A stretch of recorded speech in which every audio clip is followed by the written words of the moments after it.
Welcome to Talking Grit, a Detroit Lions podcast. Powered by the Monroe County Reporters. Here are your hosts, Jason Harwood and Jacob Litton. All right, welcome to another episode of Talking Grit, coming to you live on Mondays at 9 p.m. on YouTube, Twitter, and Twitch. You can also listen to us on each episode. You can listen to us on Apple Podcasts, Spotify, or wherever you get your podcasts. I'm Jason Harwood, and Jacob Litton is here as well.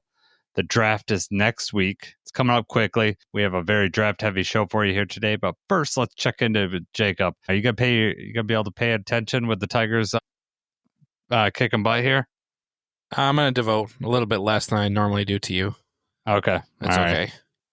I don't know how you can devote less than what you normally do to me, but that's okay. That's scary. When you talk, I'm usually watching the Tigers or Pistons or doing something else. Just waiting for you to stop.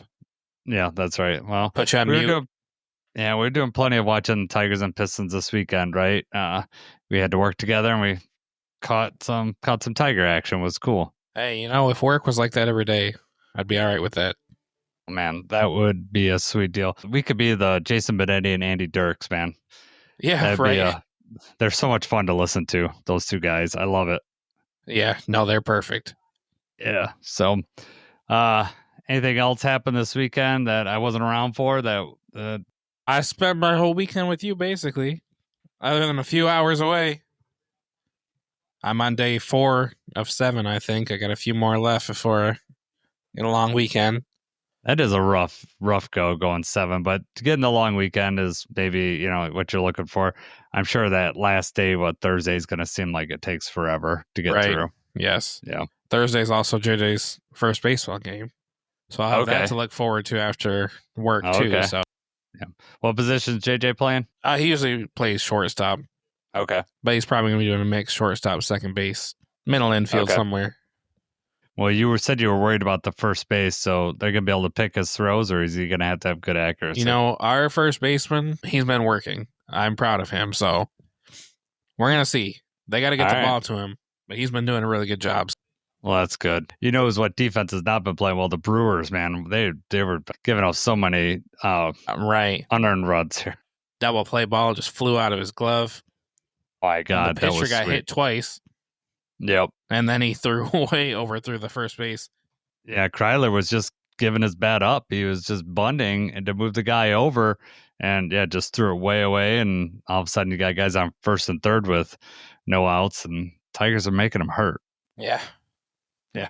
Before we get to draft stuff, quick few things because we had Eric on last week. Well, first, Eric's clip was awesome. That was your first time meeting him, Jacob. I know you came away thoroughly impressed. Anything Definitely. to add about? Yeah, just you talked this guy up for quite some time. I was like, I don't know that he's going to be able to meet the expectations of what you laid out. No, but he definitely did. That was a great show. Great time listening to him. Yeah, and a pleasant change, for this podcast for me to listen to somebody interesting and insightful. I know. Good. Yeah, I know. I'm going to tell our previous guys. I'll talk to Miko and Morgan and see what they think about that segment. I know you're talking about me, but nice try to twist that around. Yeah, having Eric on was one of my greatest highlights of us doing the podcast. It's someone that I've looked up to for a long time now, and have the opportunity to talk Lions football with him for like over an hour was pretty sweet and pretty special for me. So I think a lot of people enjoyed it because the download numbers were solid and YouTube numbers were very solid. So I think that we weren't the only ones that enjoyed that interview. Right.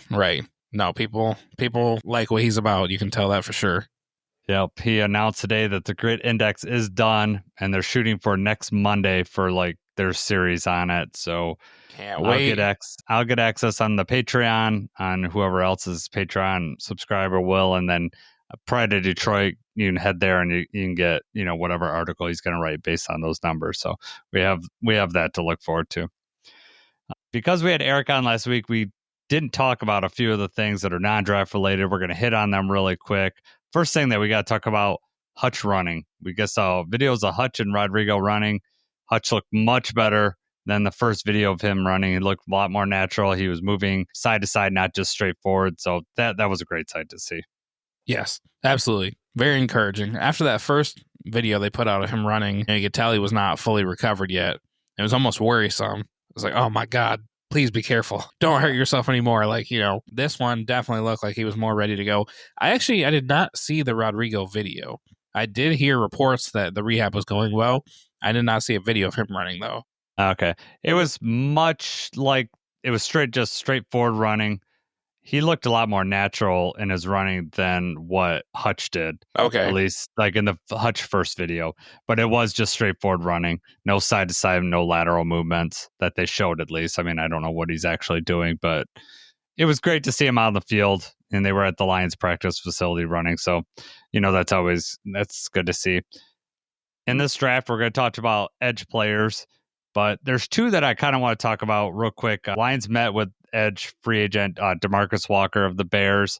So they are putting their feelers out there. I don't think anything will happen before the draft.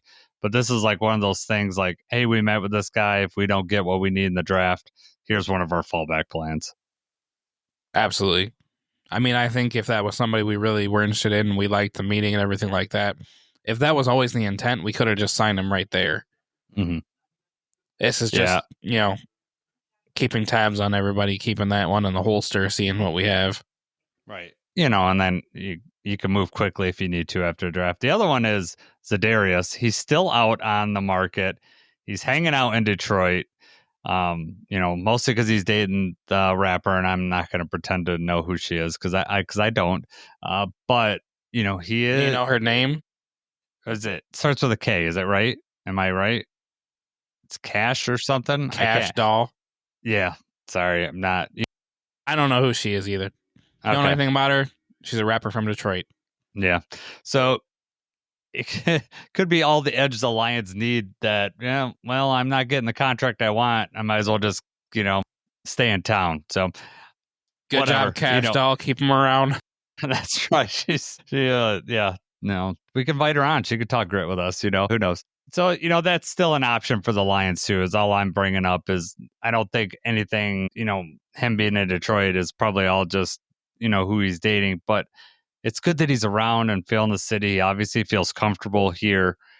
It could mean that we might be able to get him at the deal the Lions want to get him at, as opposed to the deal that Za'Darius wants. Possibly. Yep. So we'll see. I mean, I don't think anything's going to move with him until the draft, but those edge players tend to get paid, so he's probably going to be able to find a contract, but the door has not closed totally. Anything else you want to throw on those two players? No, I'm good. Yeah, quickly. The next thing, let's talk about jersey number changes. Did you expect this shuffle? No. This was way out of left field for me. Like, I had no idea that this was coming. Yeah, I could see the JMO going to 1 because he had talked about getting it, after Okudah left, right? He wanted to get 1. So I knew that might be in the cards. The Jahmyr Gibbs going from 26 to 0 was blew my mind. And all those people last year that bought, and my family's included, not me, but my kids are buying the 26 because they got the new jerseys, they got the black jerseys, the number 26, and now all of a sudden they got to, they're going to have to get a new jersey if they want to match what he is on the field. Right. And that's part of the stipulation for them to change numbers is they have to buy the stock of the jersey, right? They have to buy something to do with the number. So yeah, it's weird for Terrion and Gibbs to be switching around like that. Yeah. I'm wondering what happened. I know Terrion switched. You know more about that story. So why did Terrion switch? Well, originally what he had posted, on Instagram was just a picture of him in his high school jersey. And his high school jersey was number 6. So I thought that maybe that was just it. But then it turns out what he really, had in mind was just paying tribute to his former Alabama teammate, Kyrie Jackson, who was actually the one that was drafted. Cornerback was drafted to the Vikings, but he passed away, before he even got to play.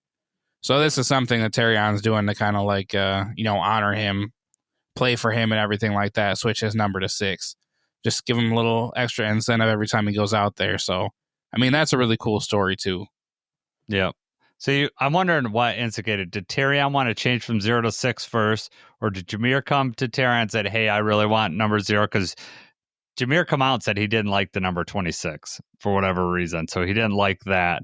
So I'm wondering, I'm curious the timeline of all that. Like, if Gibbs said, hey, I'd like 0, and Terrion's like, I don't really care about 0, but I could do this cool thing to honor someone that I know. The whole thing, I think that set it off was just when Iffy left. Iffy was number 6, he left, so number 6 is up there. So I think Terrion was probably like, hey, I want to do that. I want number 6. And then Gibbs is like, perfect, get me out of 26. I'll take 0. Earlier mentioned J-Mo went from 9 to 1. So all the people that used to tape over their old Stafford jerseys and write, Williams on the back, they're going to have to, do another switcheroo. Another play that switches, Ennis Rakestraw went from 15 to 9. And Tim Patrick went from 17 to 12. And then our new cornerback, DJ Reed, chose number 4. So he's going to be number 4. Yeah, interesting little shuffle. Yeah. It is going to be weird to see Gibbs wearing 0 running around like that. And does that make him sub-0? Is that nickname I dead? know. It's going to be like all those from 0 to touchdown in like 3 seconds, like something like that. I don't know. Someone better than me can come up with something smarter. But one thing that also we didn't talk about before, and I didn't even put it on the outline, but I want to mention right here, the uniform in the NFL owners meetings, the uniform change has changed. Uniform rules have changed. So they can wear their alternate jerseys up to 4 times? I think 4 times this season now. And it was limited like 2 or 3 before. But the big thing that I think is going to be cool is you can wear your alternate helmets with any of your jersey combinations. It does not have to be with the alternate helmets, does not have to be only with the alternate jerseys. So we could see the Honolulu blue jerseys with the Honolulu blue helmet. I, for one, want to see that. Yeah, that would look tough. All blue helmet and everything too. Like, yes. It's weird to me that they had rules about the uniforms like that anyway. Who is that hurting? What is the purpose of that? Like, there's got to be one light, one dark, team in the matchup. What difference does that make? I say you make it like Madden. You wear whatever socks you want, whatever pants you want, however ridiculous that you think it's going to look. Yeah, I don't know. I don't know why, NFL has all the rules that they have. And then in the Super Bowl, you still cannot wear your alternates. You have to wear one of your traditional jerseys for whatever reason. That's the way they want it. But I'm okay with them loosening up the rules a little bit. I think the team we might see the black jerseys more. We hit them on the 2 times last year that we were allowed to wear them. We might see it more. I know the players like the black jerseys, so we might be just seeing it more just based on that. Right. Can you wear them on the road? I assume you could wear them on the road, but maybe not. I don't know the official rule here, but yeah. I don't know why. That's what I'm saying. I don't know if the teams agreed to that. Like if we're on the road and we're playing, the Cardinals are wearing white jerseys, why wouldn't we be able to wear the black? It's not a conflict. We're not wearing the same color scheme. So I don't know. I think because we only had it 2 times, they chose to wear them at home last year just because. Right. Understandable. Special to be, to be at home. If but there if is you get more, to do it 4 times, right, you might be able to choose Monday night game or something special like that on the road. Opening, the opening game of the season, maybe, playing the Eagles. If that were to come, that'd be tight. I'd be down with that. But yeah, so enough uniform talk. Let's get on to some draft stuff here. So Jacob, I don't know. I know your kids had baseball today, so I don't know if you saw this. I added to the outline. They announced the 17 prospects that are going to be attending the NFL draft. Too many.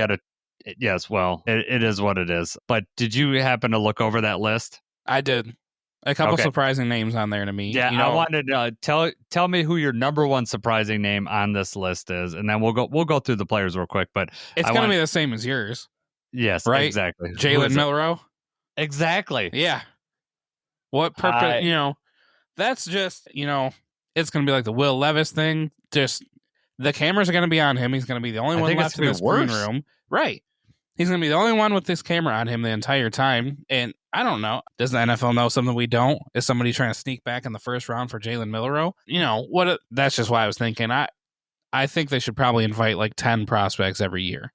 Just have 10. Let it be almost the consensus top 10 players so that you don't have a kid stuck in that room Or like the worst case scenario, Will Levis is their entire first round. He doesn't get drafted. He's got to go home. It happened to Brian Branch. Exactly. Brian Branch, came back the second day, walked up on the stage and everything. Good for him. But, that's tough. Yeah. I think that puts a lot of pressure. And when I saw his name on there, I was like, whoa. I mean, Jackson Dart's on there. And I mean, yeah. I don't know if that's your other name that you were surprised to see on there. Now, Jackson Dart, I've seen mocked in the first round, but he could also go the second round too. Maybe him and Jalen will hang out, together and see who gets drafted first. But those are the two names that I saw that I was like, wow, and then the name that's left out there is Sanders isn't going to be, Sanders is not going to be at the draft. So, right. Which I think could be a good move because he could slip. He could also go top 3. He could be one of those guys, Aaron Rodgers-esque fall that gets into the mid-20s too. Just depends. I don't think so. I think he's going to be drafted in the top 10, but he's got the potential to fall. I think the only way that Jalen Milroe goes first round is if the other 3 quarterbacks go in the top 10, top 12 or something. Yeah. Even then, I just don't see somebody being like, oh my God, we've got to move up and get him right now. Yeah, the only thing that saves those quarterbacks is that 5th-year option. Because I mean, if he potentially is your quarterback, that does save you a ton of money.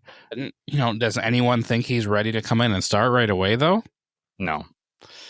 I mean, he might come in on some trick stuff, or just come in on a couple series and just use his legs. I'm not a fan of that. You're not a fan of that either, right? Don't need the gimmick. No, especially not. I mean, certainly not the Lions, but any team. NFL, that's a college thing. You bring a guy in for a couple series. I think in the NFL, that's just too hard to do. Maybe he just likes the spotlight and likes the fact, hey, you know what? I'm going to show up in my suit. I'm going to bring my family here for the draft experience. Yeah. Maybe he's going into it like, if it happens, it happens. If it don't, it don't. I'm okay with that. It's something, just to be here.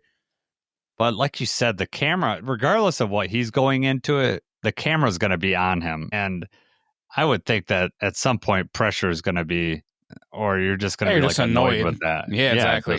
Exactly. You're going to be like, this is the worst, this is the worst feeling ever. But, I'll quickly just mention the guys that are going to be there. Tyler Booker, Jahai Campbell, Will Campbell, Abdul Carter, Jackson Dart, who we mentioned, Matthew Golden, Mason Graham, Michigan, Travis Hunter, Ashton Genty, William Johnson, another Michigan, Tatora McMillan, wide receiver there, Jalen Milroe, Josh Simmons, Malachi Starks, Shamir Stewart, Cam Ward, and Mikael Williams. So some of those guys are potential draft picks for the Lions. So they could be there, and we get to congratulate them either, players that we want, or we might trade up into the, to the low 20s to try to, get one of these players. So we'll see 2 Michigan guys in there. We'll see how it goes. Those 2 guys could go top 10. Right. But I have a question for you. I want to ask you. So these guys obviously chose to go to the draft. Some people are choosing to go with their family. If you were one of these guys that had a chance to go to the draft, would you be a guy that would rather be with their family, or would you rather go out and experience all that in the draft? I think that I would rather just be at home. Maybe if I knew I was like top 3 and this was going to be a huge deal, if it was like that, then maybe, bring the family along. Then you're in the green room and everything like that. Go up there, shake the commissioner's hand and all that. That's cool. But, overall, I'm not that kind of like, I don't want to go there and do all that. I'll stay at home. Yeah, I think I would have a tough time choosing which family members I would want to be there. Now I'm imagining this is a 45-year-old guy who's got kids, but most of these guys are 20-year-old guys. They may or may not have kids, but if they do, they're very young kids. So I don't know. I would just have trouble telling, an uncle that was, not they couldn't come, or a grandparent, that, because I'm sure you could only invite, so many people, like 8 people or so. Jason wants to bring his aunt, his uncle, his kids, his chiropractor, his psychiatrist. All that, my high school coach, my Pee Wee coach, all that. Yeah, I want to bring them all. But yeah, I don't know. I think I'd rather be at home too. It's hard to put myself in those shoes of those people, but I think you and I are both very family unrealistic people. for me to Yeah. put myself in Yeah. that situation. But yeah, definitely I'd rather be at home than anywhere else like that. So Yeah, I know it'd be fun. It'd be fun to just have that party, be able to do that. But I look at like we think what the moment Terrion had last year, right, being in Detroit, I mean, that's the ultimate. that'd be irreplaceable. Like the crowd going crazy. You'd have you got a couple 100,000 people just going crazy and screaming your name. So that yeah, and while can't we're on replace this that. subject, there's no chance Green Bay puts out the kind of crowd that Detroit did. No. Right. No. It's not even going to be close. And even if the numbers look decent, it's going to be people traveling. It's not going to be the same kind of crowd. Yeah. Ty Shelter, who writes for the Pride of Detroit, he's writer for them, put out an article that just like that we're going to be putting Green Bay to shame, and it was just a nice put down article about Green Bay, and they are estimating right now 240,000. That's what like the official estimate, 240,000 in attendance. So like a third. All the hotels are booked up in the immediate area. They're like 30 minutes out. They're never going to be able to. That's the problem with Green Bay is there's not enough around. Yeah. There's a million things around Detroit. You I could have know. got a hotel that day. Yes, there's a lot. And then the timing of everything. And then also, I don't know what the weather is going to be like in Green Bay. That could largely affect it. For Detroit, for April, we had amazing weather. Right. That week. I mean, you couldn't ask for much better. It did rain, it was forecast to rain the Saturday that I went, but it never did end up raining.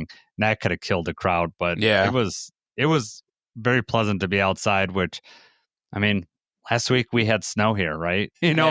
April could be any sort of degree of weather. And luckily for the draft crowd in Detroit and the NFL, it was very good weather last year for that. So I don't, Green Bay is going to be similar type weather, right? I mean, they could have good weather, or they could have freezing cold snow. It seems like probably colder, but right.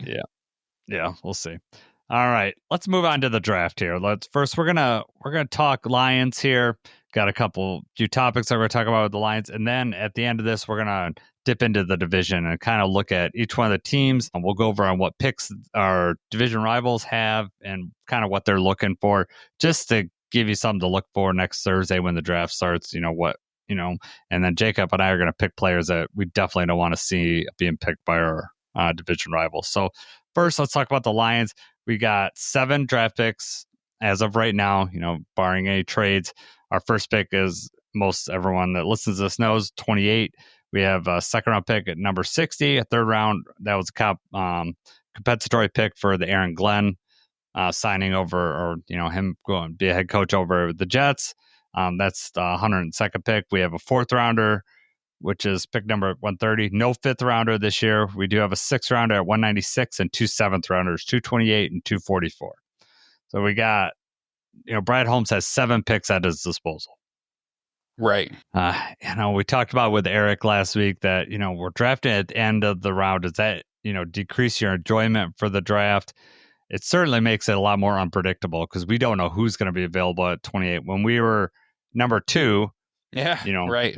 We kind of knew, and then luckily Aiden dropped right in our lap, right? So we'll see. So let's talk about this. If you were to bet right now, Jacob, would you say we're going to stay pat, we're going to trade up, or trade down? What would you bet? Actually, based on the way that drafts have gone, and with us being so late in the first round, if I'm betting, I'm going to say that we would trade up. Mm-hmm. So, especially with having the division rivals, which we'll talk about later, but with having, the Vikings and Green Bay and everything just a few spots in front of us, probably looking at some of the same players, we already know if Brad Holmes has a first round grade on somebody and he's falling and he's there, we're going to explore jumping up and going to grab the player that we want. Mm-hmm. Yep. So I think right now, if I was placing the bet, I would bet that we were trading up. What about you, though?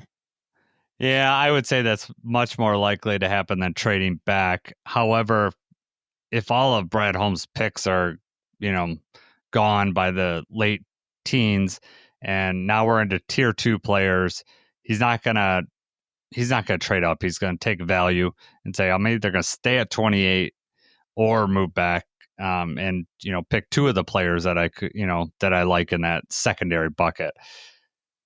Which I'm okay with that.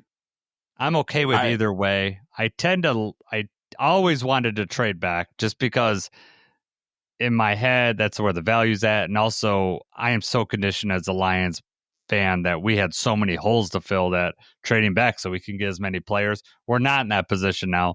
So I'm more apt to trade up. However, we got all these extensions that we're going to have to sign the next few years. We're going to need as much cheap talent that can start as possible so we can keep all these guys, the guys that we want to keep.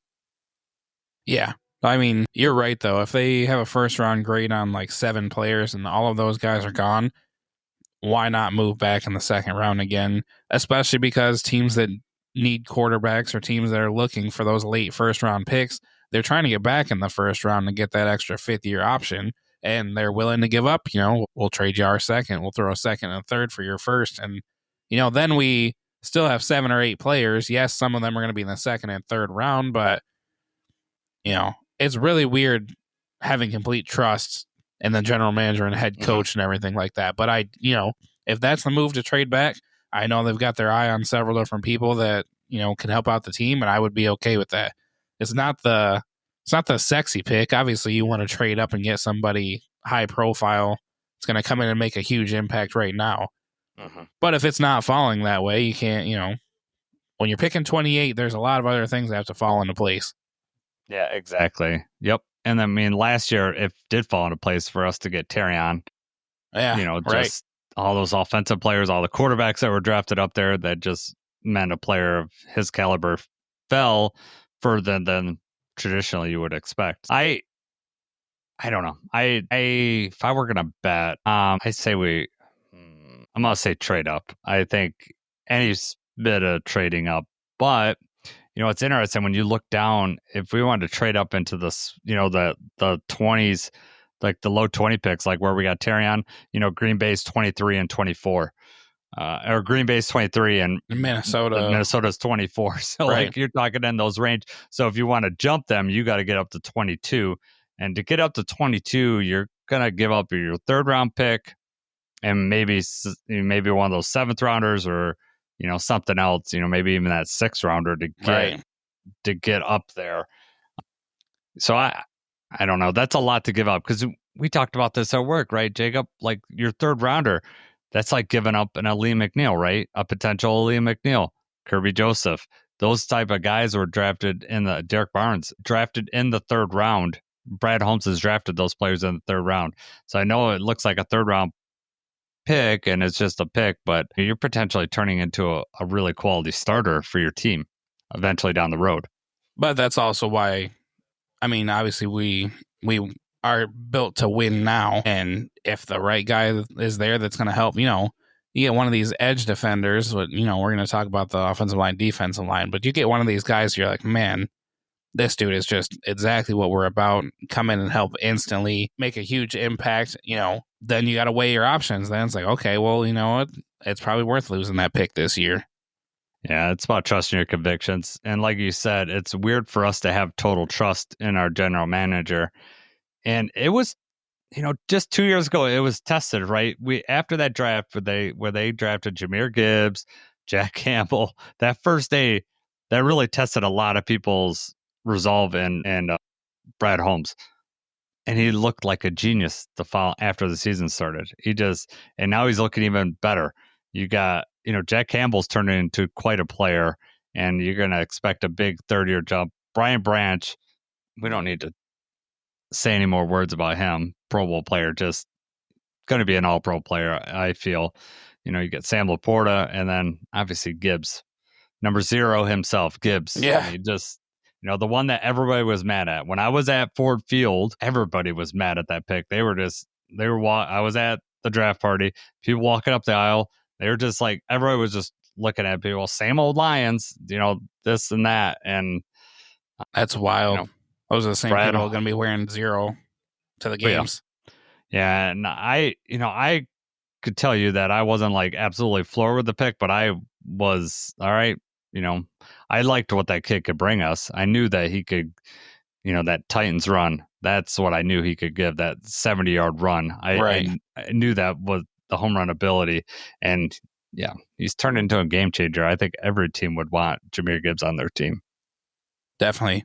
I just think it was really out of character, I guess, or what everyone had thought the Lions were going with. Everyone was going by the mock drafts too. Exactly, He was 20 plus in those mock drafts. They did not expect him to do it. I mean, Brad Holmes joked the other day that they were prepared to take Gibbs at 6 because someone said, "Oh, you got taking Gibbs at 12." I think he was talking to Mike Florio, and he goes, "Well, what would you have thought if we'd have taken him at 6?" So I think had they had not had a deal in place, they just took him then, and they just took him there. But I think Holmes knew he could still get Gibbs at 12. And he's picking up, he ended up getting Sam Laporta out of the deal. The pick that eventually landed Sam Laporta. So, yeah, I trust Brad Holmes, and we'll see. I mean, you and I are going to be there together, right? We're going to be at the draft party. We might be able to do a live stream from there. We're trying to work all that out.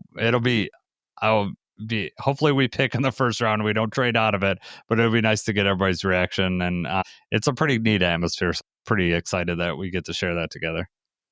Yes, really looking forward to it. Hoping they make a pick so we can feel what the environment is like.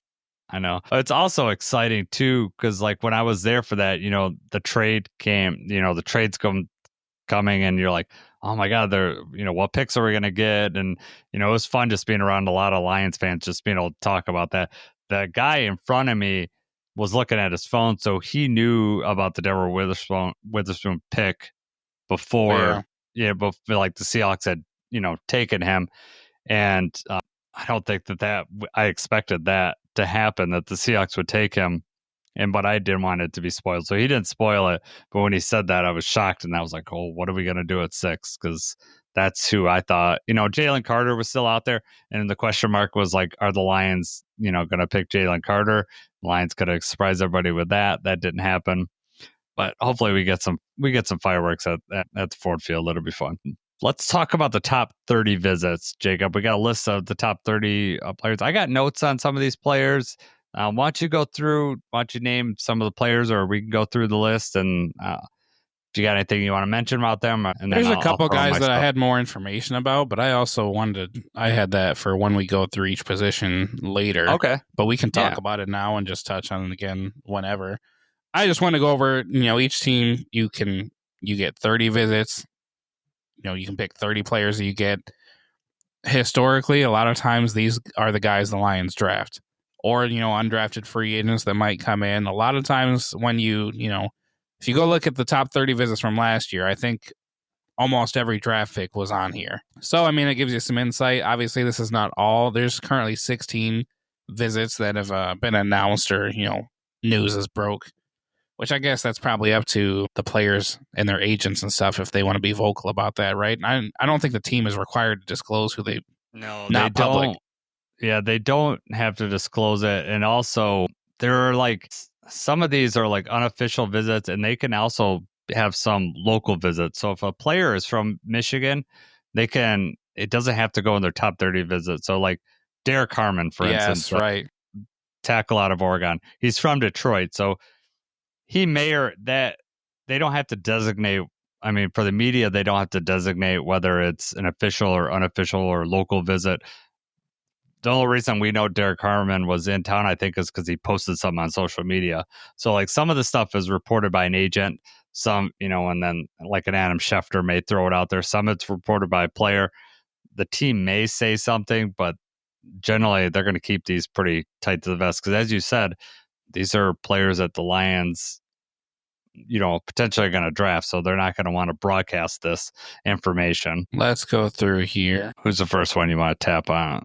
I'm trying to get my screen back up here, then we're good. All right. This is in no particular order. I think the players on the bottom were the most recent ones, but before the last 3, they're all kind of just jumbled in here. Mm-hmm. And I don't know how to pronounce all the names, so I'm just going to go on the fly here and give it my best shot. Running back Lan Larison out of UC Davis. Wide receiver Isaac Tesla out of Arkansas. Offensive lineman Gray Zabel. Edge Shamar Stewart. Edge Josiah Stewart. edge, is it Q Robinson? Yeah. Offensive lineman Tyleek Williams out of Ohio State. A couple linebackers on here. Chaz Chambliss out of Georgia. Ruben Hypolite out of Maryland. Cornerback Maxwell Hairston out of Kentucky. Safety Jonas Senker. Wide receiver Matthew Golden. Offensive lineman Dylan Fairchild and Anthony Belton. And then, as you said, defensive tackle Derek Harmon. And linebacker Jihad Campbell. Mm-hmm. So those are all the top 30 visits that have been leaked. And there are, let's see, 6, 7, 8. There's about 9 or 10 that are on like the top 100 prospect list. Yeah, they're kind of all over the map. One player that you just mentioned at the beginning was Lan Larison, player out of UC Davis. Never heard of him before, but I listened to Eric Schlitt's Detroit Lions breakdown. He does a whole podcast. He mentions Lan Larison. You know, he's a guy that's like another Sione Vaki, you know, Right. going to be a special teams player. And my big ears immediately perked up, and I was like, okay, I like this guy. So I immediately looked him up on Instagram and, sent a message to him, said, hey, because I'm setting up things. I'd love to interview some of these guys, but his highlight tape looked pretty cool. So I was like, okay, never heard of this guy. Now he's on my list. Are there any of these guys that you saw that that you hadn't heard before, or someone that you were excited that was on the list? I mean, I was excited to see Derek Harmon, Jihad Campbell, Matthew Golden. These are all round one people on here. Shamar Stewart was big. Gray Zabel, a lot of mock drafts have him coming to us. So, like, it's cool to see the people that we may be looking at in round one versus you see, like you said, Lan Larison. That would be an undrafted guy that we're, coming to see. The linebackers, I think, outside of Jihad, Chaz Chambliss, Ruben Hypolite, those are both undrafted free agent ranked players. You can use your 30 visits however you want. You can bring in whoever you want. And I'm sure the Lions have a wide range of however, they're doing this. A few of these guys were not at the combine. They didn't get a chance to talk to them at the combine. So that's probably why they're, trying to do that now, doing their due diligence. But yeah, I mean, like I said, when you look at the top 30 visits in the past, usually like Terrion, Ennis Rakestraw, they were both, actually, I think the only one that was not a top 30 visit that we drafted last year was Manu, right? Yeah. Did we talk about that? I don't know if we did or not. Or I can't remember if we did, but yeah. I think Manu was the only one that was not. You know what? Eric said that he was not on like the grit index, I think, just because they didn't know anything about him. But I think he didn't. Late. Yeah, I don't think he had a visit, but everyone else that we drafted did. And you see some undrafted names that, quickly joined the team right after the draft, and it's, probably the Lan Larisons and the Chaz Chambliss, Yeah, you're getting medical information on those guys, and also just, for undrafted free agent, I mean, that's a free agent. Those players could sign with whoever they want.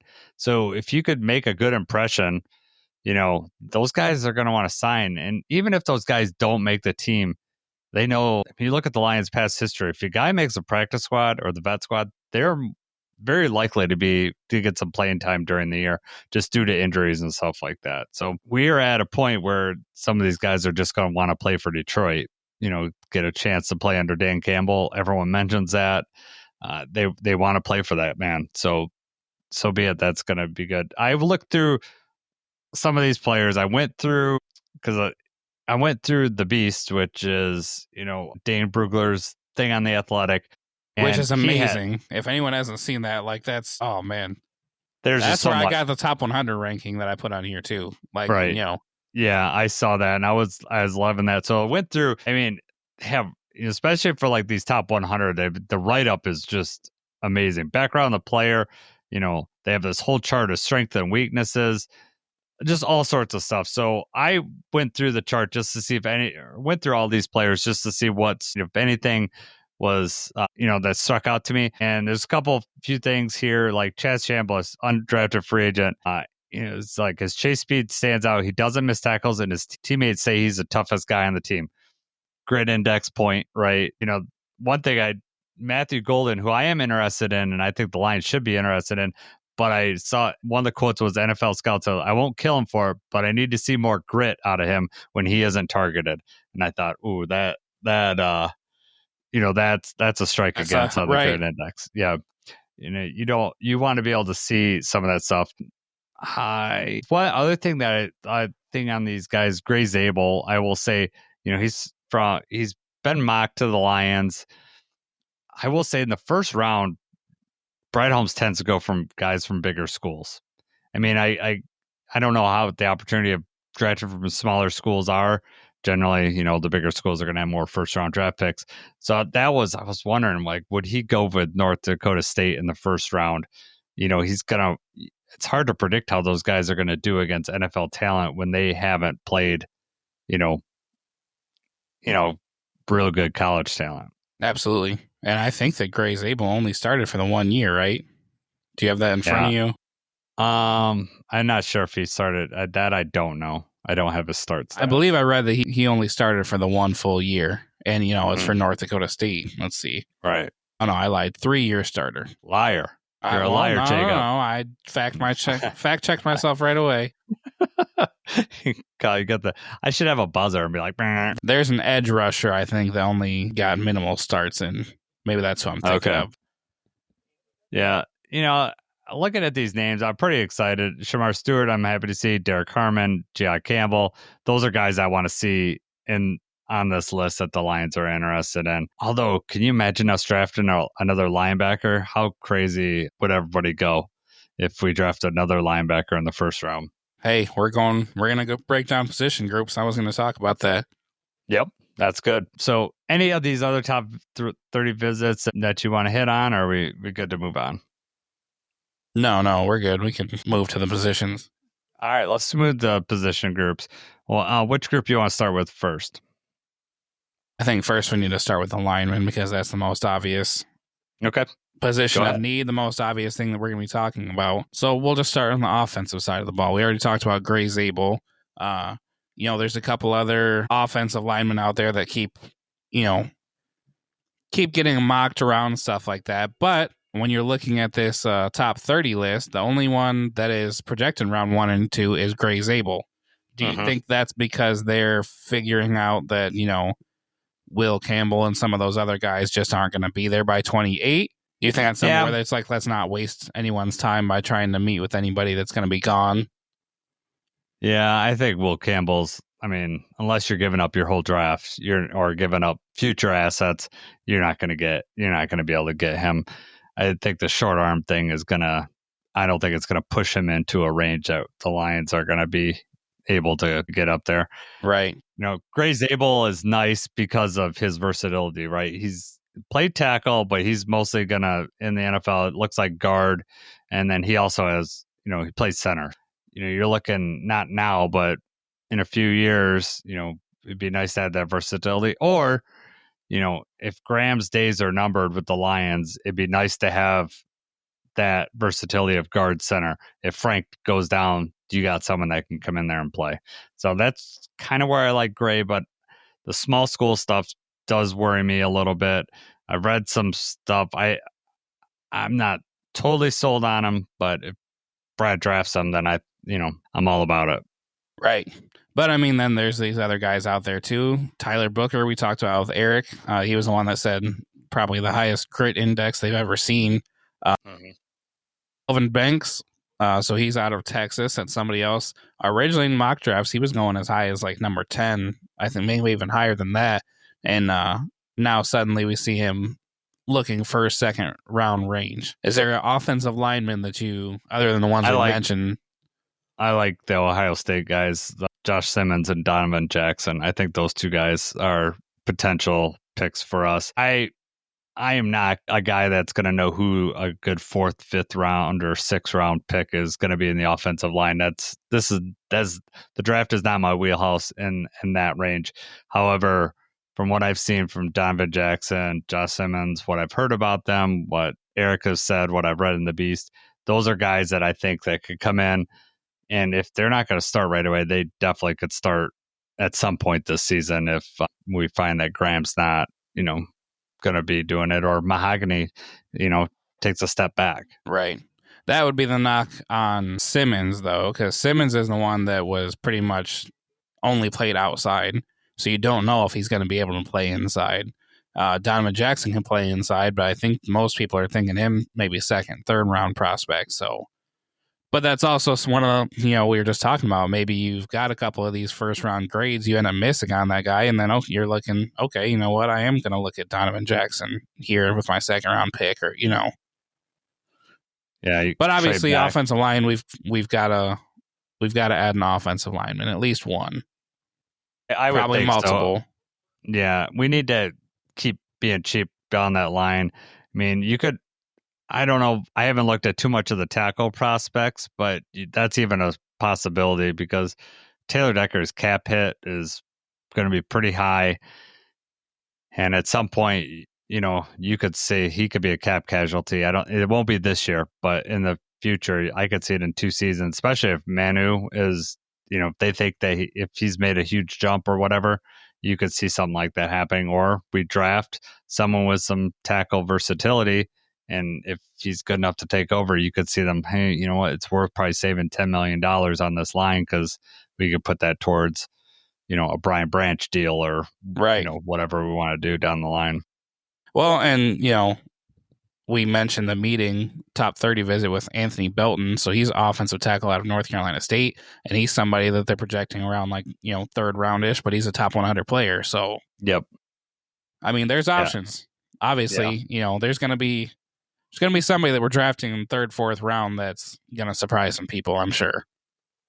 Yeah, we could go offensive line in the first round. We could also go, I think, the guys that you're looking at is offensive line, defensive line, and I think the other one is wide receiver. I think in the first 3 rounds, I wouldn't be surprised with one of each if we don't double down. I don't know what your feeling on that is, but that's where I think that we're going to go. So you want to jump to defensive line next? Yeah, let's flip over to the other side of the ball. So defensive line. Did you break it down to edge or did you just have a defensive line straight up? I mean, I kind of just for the breakdown just put defensive line, but obviously I think edge we're looking at more importantly than defensive tackle. But there are quite a few defensive tackle prospects, like we just talked about the Derek Harmon that, if they're there, we don't know, how long Aleem's going to be out for and everything like that. It's not out of the question to take a defensive tackle in the first round. Well, I would argue that we have a need for it. Maybe not this season, but you only signed Lopez for 1 year. DJ Reader's 1 year. You're going to need someone. You're going to need someone in there, and then Aleem's not going to be available for at least the first month, if not 2 months of the season. The Lions they're not going to push him back super fast unless we're struggling during the season and we absolutely need him back. But we have so much defensive line help that I just don't see that happening. The Lions, this regime does not rush injured players back. They take it pretty slow. Defensive tackle is, I would characterize as a need. And, the way that Brad Holmes drafts is not just for this year, it's for the future of this team. And we need some defensive line help. It's also one of those things, though, like, do you do that first round? I think that you look at the board this year and they have positions of need. We need, let's say they're saying we need 1 receiver, we need an edge, we need defensive tackle, we want offensive line. Maybe they say 2 offensive linemen. We say 7 picks. But I'm sure these are the positions that they're wanting, and those are the positions they're going to get. And they've got their list, and maybe they've got a round 1 grade on Mason Graham, Derek Harmon, and Kenneth Grant. Maybe those 3 guys they're going to want round 1 grade on. Well, if none of those guys are there and you don't have a round 1 grade on anyone else, then you fall back. And then you're looking Darius Alexander out of Toledo. There's another Ohio State guy, Ty Hamilton out of Ohio State. There's defensive tackle prospects all over the board, as there are with every position. But I'm just saying they're going to be prepared for whatever. And because of the way our team is set up, we don't have to pull the trigger on anybody. Like you said with the receiver thing, if there's a receiver that we really like and he's there and that's who they want, take him. There's no pressure that's like, yeah, we like this guy, but we really can't afford to take a receiver right now. Like, no, that's not the case anymore, right? I mean, you agree with that thought? Like, 100%. Right. I mean, I think like the way I would draft if I were, I look at it like I do in fantasy football or any of the fantasy drafts I do. I have guys broken down into tiers. And don't tell everybody that because you suck in fantasy football. Oh, yeah. Thank you. I like, you want to, if you could get a guy at the bottom of a tier, that's good. But if you're drafting, you don't want to be drafting at the top of the tier with all these equal people. You'd rather fall back and get multiple people from that tier as opposed to someone at the top of a second tier. You'd rather get someone from the bottom of the first tier. And I think that's how Brad Holmes looks at when he trades and looks at trade values and all that stuff. And I like that we don't have to draft for need. I mean, I think that there's a need-based aspect of this. We're not going to draft a quarterback in the first round, for instance. Even if they have a high grade on someone, they just won't do that. But if you have 3 or 4 positions that you're saying, all right, this is where we're at, and you're going to draft someone that's in the best tier of those positions that you need. So if that Matthew Golden's rated high on their board, and they might have a couple second tier defensive linemen, they're going to take Matthew Golden if they have the first round grade on him and they got second round grades on everybody else. Absolutely. Well, you kind of we're just talking about it, but let's say what position, if you could pick one position outside of quarterback, would shock you the most if we went first round? Because I think we're both probably in the same agreement that there's not a position that would shock us later in the draft. Talking 6th, 7th round, any position on the football field outside of maybe drafting a kicker. But but round one, obviously we're not going to go quarterback. What else do you think would be a huge surprise? I think, running back would be my number one, oh my God, in the first round. I definitely think they're going to draft a running back maybe later in the draft. Definitely some undrafted free agents. But a running back in the first round would blow my mind. I'd be like, what are we doing? Be reliving the Jahmyr Gibbs night? Yeah, well, I think we got a lot of tread on the tire with Dave Montgomery.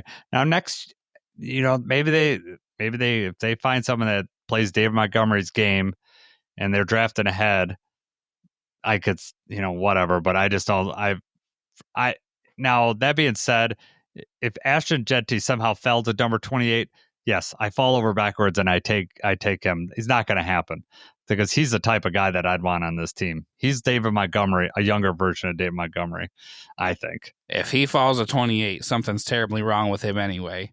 But exactly. No, if he was available, nope. That'd be the only type of player that I wouldn't be like, oh my God, what are we doing? But I don't see any other taking a running back in the first round. No, I'd be picking up the phone and trading that pick for whatever I can for somebody else that wants to come get him. No, but I don't think running back. I also don't think tight end. Yeah, I could see us drafting a tight end later in the draft, but despite, because there are a couple tight ends with some high draft grades on them, but I think even if someone is there, I don't think they go tight end in round one. Yeah, and this could be something where if it happens, we replay this and you can make fun of me, but I just, with the tight end room that we have with Laporte and everything like that, I just think that would be a waste. To get another tight end like that. Now, maybe 2, maybe 3, maybe you draft a tight end a little bit later, but round one just seems like we wouldn't go tight end or running back there. Yeah, I think cornerback is probably going to be a stretch too, but there are a couple of corners I like. I think I mentioned Barron before. He's up there. That's the thing. There's a couple corners that if they're there and, then maybe they're in the position wow, this is kind of hard to pass up. Yeah. And first round safety may be a little bit of a surprise. The only reason I wouldn't want a first round safety is that might mean that we're not, the stuff with Kirby's not going well. Yeah, right. Yeah, we wouldn't want anything to throw a wrench in that. No, you could potentially draft a safety if he could start at nickel, right? Because we got a Meek sign this year. Who knows what we're going to do with Rakestraw? Is he going to be nickel? It doesn't look, like outside corner. We got DJ Reed for at least 2 years. Really, essentially, it's a 2-year deal with DJ Reed. So, you got him for 2 years. If you're going to draft a young safety, which I could see them doing, but if it's in the first round, he better be able to play nickel.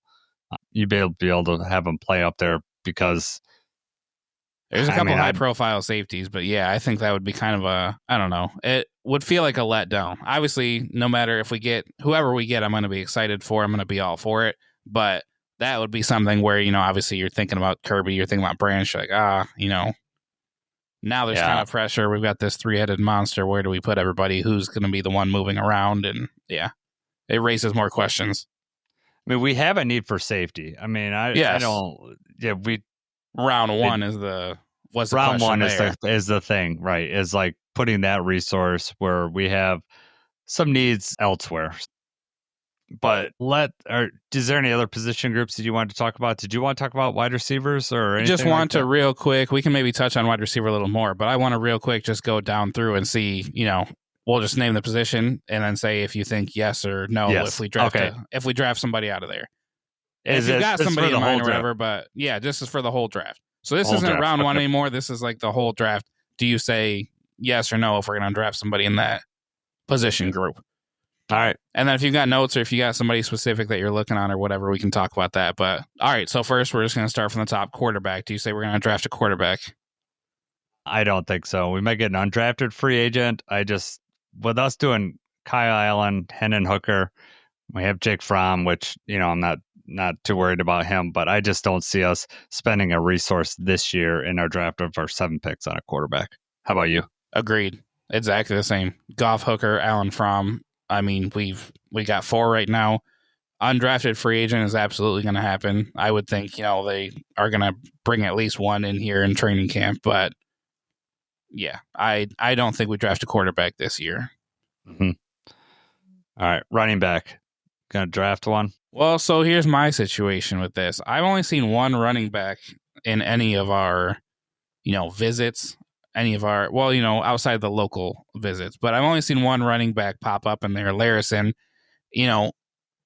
We've got Sonic and Knuckles on the team already. We re-signed Craig Reynolds. We've got Vaki. I don't think we're drafting a running back. I think we're going to do the undrafted thing here. I would say no, we're not going to draft a running back. But I think you said earlier you feel like we're going to. I think we got room to draft one, and I could also whatever running back that we get, he better be a very good special teamer. That's just the way it is. Because, Craig's only signed for this year. I don't know, if they're going to bring him back.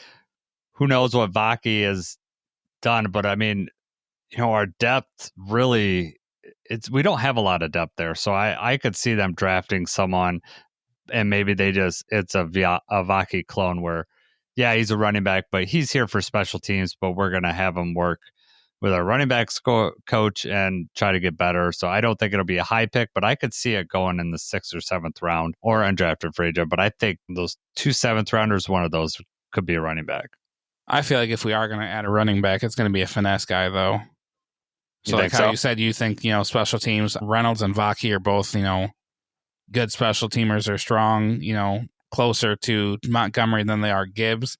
And I feel like if you're looking for a depth piece like that, then you probably do need somebody with speed, somebody that's going to, be a little bit more similar to Gibbs. I definitely think that's going to be another undrafted position where we get, a couple guys in here to compete, but I don't see us drafting somebody when we have limited draft picks. We've got other spots that we need. All right. Wide receiver.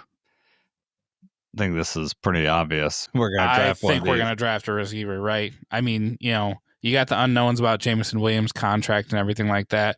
The depth of the receiver room is not very good. So, but this is also one of those ones, kind of what we were saying before, is I wouldn't be surprised if we took a receiver in any round. Round 1, I can't say I would be all that surprised, and you can go all the way down to 7th, plus the undrafted guys we're going to get. We definitely need more receiver help, so it's going to come as a wide receiver you thinking? Like, if you were going to draft a wide receiver, are you drafting an X? Are we drafting someone in the JMO mold? Are we thinking, hey, we need a Khalif Raymond replacement because this is Khalif's last year in his deal? So are you looking for a specific type of wide receiver, or are you thinking... In my head, I would be thinking that it would be like a X position. But, for Tim Patrick, okay. Right. But, the only meeting or the only visit that we had, I think, with Matthew Golden, and Matthew Golden is not that type of player. I don't think he's even 6 foot tall. So, I don't know. I definitely think we're going to be adding more receiver help, but maybe they don't care as much where that's going to slot in. You know what I want to see from our wide receiver? I want a guy like a Golden Tate, a yards after catch machine. We don't really have necessarily one of those guys. I mean, JMO does it. I mean, JMO can just blow past everybody, but he isn't a guy that's, going to the middle of the field. He's running to the outside and just blowing past everybody. I'm thinking of like a Golden Tate, the guy that can get an extra 5-6 yards after contact or just avoiding contact. I mean, I would say Amon-Ra can get yards after catch, but his is just because of his route running and just being in a great position. Whereas I think I picture Golden Tate just a little differently. I loved what he was able to provide to the Lions. So I would like to see that with this offense. Just Jared Goff could throw a guy open too. He's got incredible accuracy. I'd like to see a guy that can, get some yards. And that would be a Cleve Raymond type guy. Maybe he can also return kicks too, but that's kind of what I'm thinking. I also like if we got a good X receiver, it'd be nice to get Young at there or JMO. This could be our last season with JMO. Right. To be honest with you, I mean, I don't think we're going to be trading him this year, mostly because of a value type situation. He's only proven to be in this league to have one good year. He does that again. I know that we can have him. We got him for $15 million for his 5th-year option. But I could also see Brad Holmes going, we're not going to be able to resign this guy. Someone's going to offer me a first rounder for a JMO. They might be able to take that and, just get cheap at the position. Yeah. I'm going to throw this name out there again just because you just mentioned it. And he actually, part of his strengths was that he is a yard after catch weapon. And that's one of the visits we had with Isaac Tesla. Yeah. So receiver out of Arkansas, he's 6'4", 214. Yeah. Potentially be yard after catch weapon. So, hey, maybe this is somebody we're looking at projected, I think, like 5th or 6th round or something like that. So, I mean, maybe we get him late, get him undrafted or something like that. But yeah, and the Beast says that he's upside on special teams too. Yeah. So he's, that's if you're drafting late, right? That like if you're a Brad Holmes pick in the late rounds and you're not like a lineman, you better be good on special teams. Because that's how they're going to get you on the field. I mean, the Lions look for value with those type of players. Special teams is just they look at that as a just as important as offense or defense. And so that's how you can maximize your roster spots. If you can use those guys on special teams, but then, say an injury happens in game and then you have to put them in at wide receiver, then you can get those guys prepared to play that way. But there's a lot of different ways we could go with wide receiver, and I'd be pretty happy with any of those ways. But for me, just in my head, Khalif's last year, I'd like to get a guy that can kind of do what Khalif does. Fair enough. All right. Tight end, we already talked about a little bit. You think we're going to draft one? I mean, I don't feel like we're going to draft a tight end. I can't say I would be surprised if we did draft a tight end late, but I feel like this is more of an undrafted free agent spot as well. Yeah. I agree. I could see us drafting one next year. You got Brock going to last year deal. Laporta is going to be, we can extend him if we want, but also we're going to have to choose who we extend and not.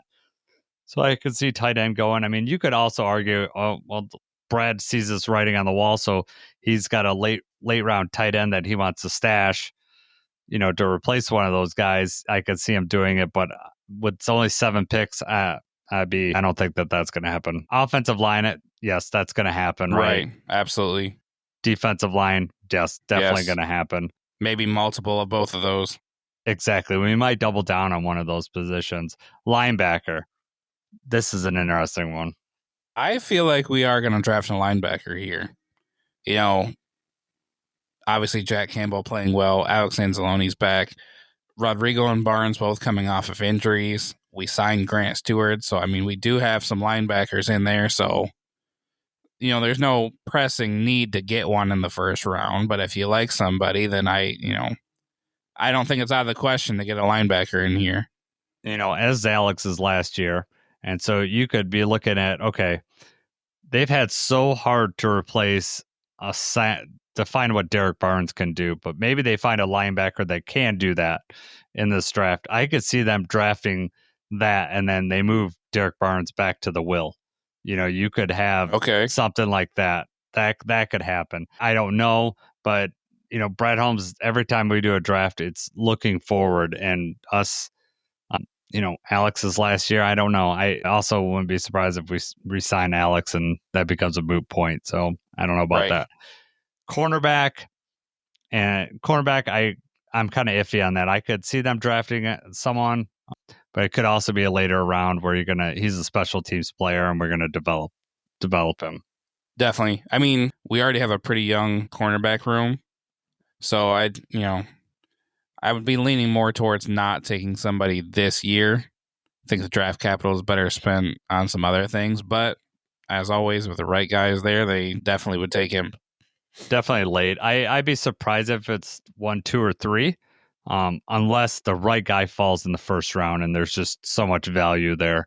I could see them doing it, and then safety for sure. I think that they're going to draft a safety some point in this draft. We need depth on that area. I think he's going to have to be able. He's probably going to be a special teams player, but he's also, if he could play nickel, that'd be a bonus too. And this is Jonas Sanker, one of the top 30 guys, top 100 prospect, 3rd round rating, team captain, former quarterback, led the team in tackles last year, and also played special teams full time. Yep. So that's like exactly the kind of guy we would be looking for. And Starks is a first rounder, and I think he's another guy that's going to be on the radar. If everyone else is off the board and we're stuck picking at 28, the right deals out there, Starks is there. That's what we've been talking about. Yeah, one of those guys we have a first round grade. Doesn't matter what position he's in, outside of running back or tight end, in my opinion. But yeah. Dan will get the right guys on the field that need to play. And, Brad Holmes has said before in previous drafts that, when they drafted Aaron Donald, they didn't have like a super need at that position. They were all pretty deep, but he was the right guy. And Brad Holmes is going to draft football players. So mission accomplished. Yep. All right. And we're not drafting a kicker or punter, so we can move on. Because we want to talk about we're already an hour in, so we still wanted to talk about the enemy intel. So we can go over the enemy stuff really quick, though. Yeah. Okay. So quickly for that, we both listed what are your top 3 players that you're hoping that we draft in round 1. Do you got your list? Yeah. Let's see if we match any of them. I didn't put any information about them in here, but okay. All 3 of the guys that I wanted or I listed on here are all edge defenders. Okay. Wow. So you're heavy on edge. I put Mike Green out of Marshall, Michael Williams out of Georgia, Shamar Stewart out of Texas A&M. Okay. Those are the 3. Any of those guys would be home runs for me as of right now. Yeah. I want Kenneth Grant out of Michigan if he could fall. I kind of like Emeka Egbuka out of Ohio State. I'm kind of interested in that. I know I don't know Ohio State guy, but it is what it is. We forgave JMO for it, so. And Shamar Stewart was we matched on that. An edge defender, amazing athletic skills. He's only a 1-year starter, so the Lions are going to have to project him on that. And he is like one of those guys that it's kind of like a Hutch, where his pressure numbers are insane. He's very disruptive, but he didn't show it too much on the sacks. Hopefully, playing opposite of Hutch, that could just solve anybody's worries right there about getting sacked. So I'm just like everybody else. I do like the idea of having a young edge on the other side, a cheap edge on the other side of Hutch. But I also want us to be stout up the middle and stop the run and have those type of players. So Kenneth Grant is really high on my list because I think that he can be that player that we need. Lions are always going to want to stop the run, and he definitely could do that. Yeah, definitely. Is there anybody that you've seen mock to us or anything that you're like, man, I would be disappointed if we got this guy? Is there anyone you're like, I just do not want to touch him, or anyone with character issues, or just somebody that you just personally don't care for? Not really. I don't really have. I mean, mine will more be positional. Like if we draft a safety in the first round, I'm gonna be worried about what that means for Kirby because I really like Kirby. So I'm more worried about not necessarily the player. I just trust Brad Holmes so much that whoever we get, I know that he's going to be a player. And maybe in this first year, he doesn't see the field as much as we would expect a first rounder to hit. But year 2, year 3, he's becoming a player that you're like, how would we be without this player on our field right now? Right. How about you? You got anybody in your mind that you I just don't want want to see? anybody with, the character concerns and like the James Pierce stuff that we had talked about before. Somebody that I had my eye on, and then, dig a little deeper here. It's like, okay, well, that's why he went from being mocked as the number 1 overall to now he's fallen into the second round. We just we don't need anybody like that. And I'm not worried about them drafting anybody like that. They're not going to, but that would be disappointing. And also, the Michigan fan in me does not want an Ohio State guy in the first round. But, I'll get over that really quickly. I don't care for Jack Sawyer, though. And he's kind of fallen back. But a lot of the mocks had him, going late first round, especially to us. It's my completely unbiased opinion that I just am not impressed by him. No, honestly, that, that was a really bad look for him. And he'll have to sit with that, and we'll see that probably every year leading up. We'll definitely see plenty of highlights before the game of it next year, but I just one of those guys just doesn't ever. There's definitely been Ohio State players that's like, okay, Ezekiel Elliott, as soon as he went to the NFL, it's like, okay, I can be a fan of Zeke now. He's not in Ohio State anymore. I just has never been overly impressed by Jack Sawyer. Yeah, I'm over it now, so it doesn't matter. Michigan won, so I don't have to be salty about it at all. So I like the idea of Michigan and Hutchinson on one side, and then Ohio State and Sawyer on the other, like a Big Ten edge tandem. Mm-hmm. But yeah, I don't have confidence in Jack Sawyer. So yeah, I don't think it'd be a first round target, right? No, but if they draft him in the second round, or if he ends up a Lion, he will have my total support. Yeah. Yeah, I know. When we were getting autographs for the boys and Taylor Decker come up, he's got that big Ohio State tattoo on his shoulder. But then Graham Glasgow came right behind him and made up for it. Go blue. Right. All right. Let's quickly touch on what we're calling enemy intel: the Bears, the Packers, and the Vikings. So we'll go over the Bears. We'll go over the Bears first. They are the first ones to pick on their division opponents. They have the number 10 overall pick. They have number 10, 39, 41, 72, 148, 233, and 240. So they have 4 top 100 picks. So they could really do some damage in this draft. And then they also signed quite a few free agents. So their GM, Ryan Poles, said, their draft board's open. They can draft whoever they want. I went through some of the draft IQ. Like if you go to NFL.com, they have like this AI, and it's like compared all where everybody that's mocked, it's like compiled all this stuff. So they've compiled a list of targets. And so I'm just going to lift them really quick. Abdul Carter, Mason Graham, Ashton Genty, William Campbell, Tyler Warren, Amam Membu, Mikael Williams, and Josh Simmons were all the draft IQ targets for the first round pick for the Bears. So I'm going to ask you, Jacob, who would you not want them to get? Is there a player that you do not want them to get? Those first 4 I think you listed are probably not going to be there at 10. That would suck if Abdul Carter went to the Bears or Mason Graham. I don't want any of the Michigan players to go to our rival teams anymore. So that would suck. But, I could see them possibly getting Mikael Williams, and that's somebody that I had my eye on. So that would be unfortunate. I do not. If Ashton Genty, he could be at number 10. You could see Ashton Genty at 10. Yeah, but and I do not want him.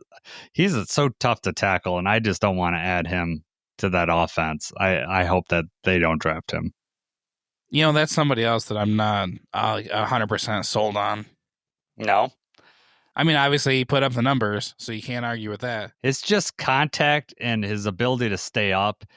Right. It may change in the NFL, but that's what I don't like, is that his ability to bounce off, and he has incredible balance. And that's what I like. That's why it reminds me of David Montgomery. He's a guy that you hit and he just stays up and keeps going. And I just don't want, those guys are just, you got to be ready to tackle those type of guys. And I don't like those guys that can get an extra few yards. And, if they reshape that line and get Ashton Genty behind it, and then obviously Caleb Williams and stuff like that, you got Ben Johnson at the helm. I just don't want to give Ben Johnson any more offensive weapons. Right. Valid point. And then Will Campbell was another one. I didn't want to see him because he could certainly be there at 10. And I was like, I don't want to throw up that offensive line anymore. I could see them drafting Memba out of Missouri. I think he probably fits that team and would be there. Yeah. But with how many people they've signed on the offensive line, do we think that's where they're going to go with pick 10?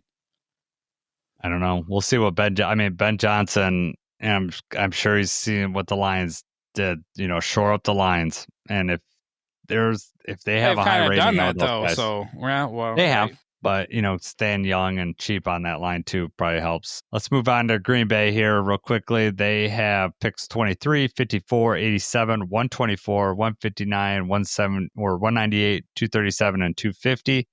Their draft IQ targets are, I don't know how they picked this, but Will Johnson, quarterback out of Michigan. I don't think there's any way he makes it to 23. But Kenneth Grant is on there. Jade Barron, the cornerback that I like out of Texas. Donovan Ezaraku. He's the edge out of Boston, who I've seen mocked to the Lions. Yes. I think Eric Schlitt picked him in the mock draft for Pride of Detroit recently. Derek Harmon, Mike Green, and then James Pierce. They can have James Pierce, right? You can go there and he can tear him down from the inside. It would probably be like the Jalen Carter thing. They'd get James Pierce, and all of a sudden he, just goes on a tear. Yeah. So is there any of those players or any player in general that you don't want the Packers to get? My thing about the Packers and Vikings is just I still stand beside what I said. I don't want them to draft Michigan players because I don't, I want the best for them and I don't want to have to root against them there. That's just a personal thing. But the only, I guess, problem that I would have is if there's somebody, how the draft goes, especially when it's going on. When we get to like pick 23, let's say that Mike Green is still on the board. I'm like, oh God, please fall. Or, just Jade Barron or, Azaraku, like you just said, who's been mocked. So if all those guys are there, you're like, oh man, don't take one of them. Let somebody fall. Let them fall. Don't go, that's where I'm at there. There's not any like one person in particular that I think would like be, such a huge help to their team that would be devastating for us. Yeah, that's where I'm at too, where they're picking 23 and 24. I just don't want them to pick the guy that, like, I don't want to pick Kenneth Grant because that's who I right. want in the first round. I just don't want them to get. They'd have Kenneth Grant and Rashawn Gary. Yeah, no, I just you're right. I'm gonna have to hate those guys. I just don't want them to get one of my targets right there. Absolutely, that's the thing that sucks about them picking right here. Packers 23, Vikings 24. Right, and if we want to move up ahead of them, then we're giving up a lot of stuff. Now the Vikings we've traded with before. We moved up for Jameson with the Vikings, so you could see a situation where you might be willing to trade with them, and then we trade with the Packers and too when we moved up and got Brian Branch. So Brad Holmes has traded within the division, so that's a possibility. If we one of these guys that are on this list are we could move up. Minnesota only has 4 picks this year. So they're a team that, if the Lions want to trade up, they may want picks, right? Because they're like, we only have 4 picks this year. They may want to accumulate picks. So even if it's not with the Lions, they may be looking to trade back just to get extra capital this year. So they picked 24, 97, 139, and 187. So a first, a third, a fifth, and a sixth. That's all they got. And let's see, their draft targets are similar to what they have for the Packers. So they got Kenneth Grant, Jade Barron, Derek Harmon, Nick Imanawari. I think I said that right. Yeah, it's pretty close. Put it phonetically on there. I think I'm pretty close. Gray Zabel's listed for them. He put it phonetically and he still almost screwed it up. I know. As someone that pronounces drug names all the time, you'd think that I would be very good at this, but I'm not. Maxwell Harrison, Malachi Starks, and this cornerback, I wasn't really. Siobhan Revel, junior cornerback out of East Carolina, was also in their target range. So I think I'm with you. Same thing. I just don't want them to pick like Kenneth Grant's on their list or Jade Barron, someone like that. I want to target in my first round pick. Yeah, that's my main thing is just having somebody there. You're like, oh man, make me hate them even worse if they sweep in and steal one of those guys. Yeah, I'm just Siobhan Revel. I've not seen in the first round mocks at all, so that's kind of an interesting one there. But the Vikings probably feel like they're still built to win right now, even with McCarthy, second year. So most mocks I've seen have them taking safety or cornerback, so it's probably where they're going to go here. Yeah, I don't see them doing because they signed some their inside defensive tackle help. I'm hoping they avoid Grant for that reason. They might go offensive line. I know they signed a couple guys, but I think they're going to need some good backups there. They dealt with an injury last year. I don't want them seeing Malachi Starks because I like Starks as a player, so I don't want them to have a good safety back there. They got to replace Bynum, who left to go to the Colts. So I don't know. We'll see. I bet that they want to trade back if they can. I mean, maybe. They're only 4 picks. I don't know how much, they trade back and get an extra. They go from 4 to 5 or 4 to 6, and one of them's a really late pick. That would be depth pieces, though. It wouldn't really be starter material for them. So, right. I mean, they have a pretty good roster, though. Right. I mean, so it's going to be interesting. They spent a lot in free agency this year too, but I think they could be hurting themselves too. They spent a lot in free agency. You're not going to have a lot of cheap rookies because you don't have a lot of picks. That's not a good combination to be in, and that's another reason I could see the Lions trading back. And if we can get 2 or 3 eventual starters out of this draft, we're going to need that to be able to re-sign our guys. This draft and the next draft are going to be, all the drafts are important, but if we want to keep those 4 guys up, from the 23 draft, first and second rounders, we're going to need to really hit on these draft picks. Right. Because we got to get cheaper elsewhere. Yes, exactly. So, all right, man, we hit the draft pretty good. Next week, we may be doing some mock stuff. We'll run a mock simulator. We'll kind of look at some picks. So that'll be good. And then we'll see. We might be able to talk to you from the draft at Ford Field. We're still trying to work out the logistics on that. That may or may not happen.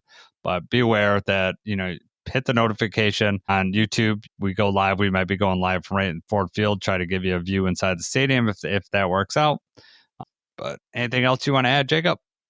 No, man. I'm ready for this draft. I know. It's coming up quick. I talked to you at work today. I was like, it's next week. Like, it's kind of just snuck up on me. Like, felt like I had a whole nother week to prepare, but we don't. It's next week. Moving along quickly. And there'll be a lot of changes and a lot of visits and a lot of stuff, a week from now, too. Yes, exactly. And a lot of smoke stuff will happen, and you won't be able to trust anything you hear next week. I don't trust most stuff I hear from you anyway. Not just from me. It's from, the Twitterverse or whatever. All right, man. For Jacob, I'm Jason. Thanks for everybody listening. Hit the like, hit subscribe.